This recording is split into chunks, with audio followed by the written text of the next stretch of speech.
அனுதினமும் அந்த பாட்டியிடம்தான் ஆரஞ்சு பழங்களை வாங்குவார் அவர். தன் மனைவியோடு வேலை முடித்து பைக்கிலே திரும்ப வரும்போது அனுதினமும் எடை போட்டு கொடுத்த பின் பணம் தந்துவிட்டு ஒரு பழத்தை எடுத்து இவர் உரித்து பார்ப்பார்.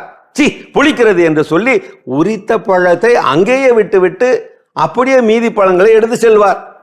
நல்லா தானே சாமி இருக்குது என்று சொன்னாலும் காதுல வாங்காம கிளம்பி போயிடுவார்.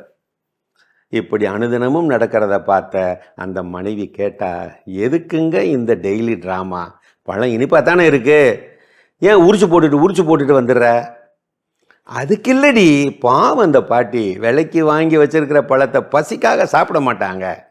இப்ப காசு இழப்பு இல்லாம சாப்பிடுவாங்க பாரு, உரிச்ச பழத்தை அவங்க சாப்பிடுவாங்கல்ல, அதுக்கு தான். இங்க இந்த டெய்லி டிராமான்னா அங்க டிராமா வேற மாதிரி.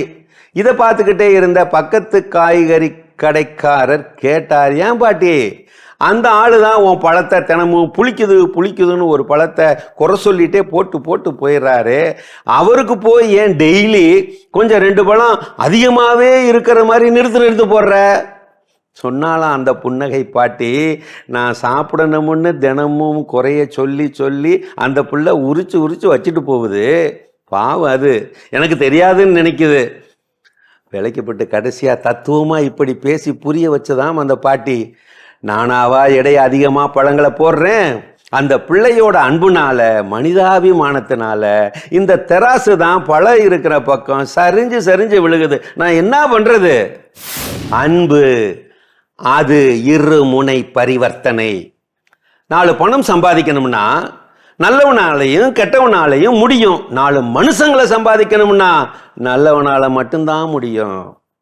மனித நேயத்தோடு வாழ, மனிதத்தை துளிர்க்க வைக்க, மனிதா பிறர் வழிகளை வழியென போய் புரிந்து கொண்டாலே போதும். நாளைக்கு நல்ல காரியம் செய்வேன் என்பவரெல்லாம் முட்டாள். அறிவாளி அதை நேற்றே செய்ய ஆரம்பித்திருப்பான்.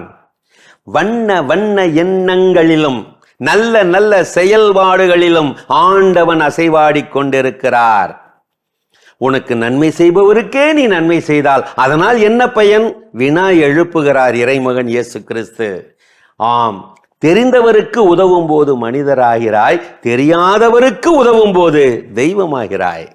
மறவாதே நட்பே, நீ பிறருக்கு உதவ முன் வரும்போது கடவுளும் உனக்கு உதவ முன் வருவார்.